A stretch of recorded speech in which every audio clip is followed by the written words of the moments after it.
برباد مت کرو۔ آج ہمارے یہاں ماحول ہے ہم مویشی خریدتے ہیں اور اپنے مویشی خریدنے کے بعد ہم دوسرے کے مویشی سے اس کا تقابل کرتے ہیں۔ کیا کرتے ہیں؟ تقابل کرتے ہیں اور کہتے ہیں کہ فلاں آدمی کا مویشی تو بیکار ہے، اور ہمارا والا دیکھیے ہم جس کو خریدیں ماشاءاللہ بہت اچھا ہے۔ اس تفاخر میں اگر آپ کی نیت تھوڑی سی ریا کی آ گئی تو پھر آپ کا یہ 50,000 40,000 35,000 بیکار ہے۔ اس انسان کی جس نے اپنے بجھتے ہوئے ایمان کے کمزور دل سے اخلاص کے ساتھ بالکل پونجی نہیں تھا لیکن اللہ کی رضا کے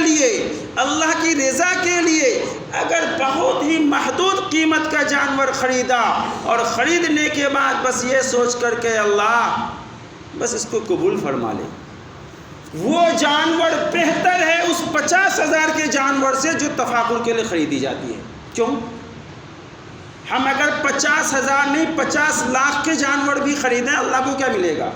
اللہ نے کہا کہ ہمیں آپ کے جانور کا گوشت تو نہیں چاہیے، ہمیں آپ کے جانور کا گوشت نہیں چاہیے بلکہ آپ کے دل کا تقوی چاہیے۔ کیا چاہیے؟ تقوی۔ اور ہمارا تقوی کہاں ہو گیا؟ زبان میں ختم۔ ہم تفاخر میں آ گئے، فضیلت میں آ گئے۔ یہ میں کیوں کہہ رہا ہوں؟ چونکہ ہمارے سماج میں یہ بیماری ہے، ہمارے سماج میں یہ بیماری ہے۔ اللہ ہم سب کو بچنے کی توفیق عطا فرمائے کہ ہم زیادہ سے زیادہ اچھا سے اچھا مویشی خریدیں اور مویشی خریدنے کے بعد اس کو بہت ہی پیارا انداز میں رکھیں، کم سے کم 2-4 دن رکھ کر کے اس سے اتنی محبت اور مناسبت پیدا ہو جائے جس سے آپ کا دل لگنے لگے۔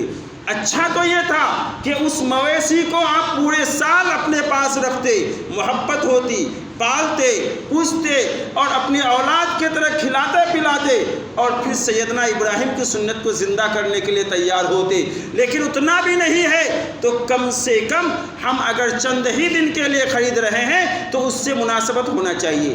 ایک دوسری بیماری آپ کو بتاؤں، چند آدمی مل کر مویشی خریدا، مثلا 2 4 5 آدمی مل کر کے، اب لانے کے بعد اس کو چارہ ڈالنے میں بھی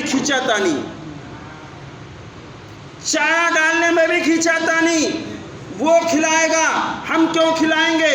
ہم 1 دن کھلا دیے، وہ 2 دن کیوں کھلائے گا؟ اگر کھلا دیے تو کون سا پہاڑ تو دیا، آپ سے محبت ہو گئی، آپ نے زیادہ کھلا دیا، اور اس کا بھڑاس آپ نکال رہے ہیں کہاں؟ قربانی کے دن پایا میں۔ بھڑاس کہاں نکال رہے ہیں؟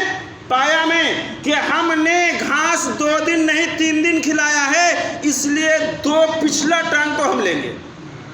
آپ نہیں کھلائے ہیں، اللہ للہ یہ منبر پہ بیٹھ کے ایک بندہ کہہ رہا ہے، خدا اور رسول کو حاضر اور ناظر سمجھ کے کہہ رہا ہے، حسن اپنے دل کی بات نہیں کہتا، ہمارے دل میں جو بیماری ہے اس کو بیان کر رہا ہے۔ اگر ہماری نیت یہ آ جائے گی تو ہمارا یہ سب کچھ عقارت اور بیکار ہے، یہ صرف گوشت کھانے اور کھلانے کے سوا کچھ نہیں ہو سکتا۔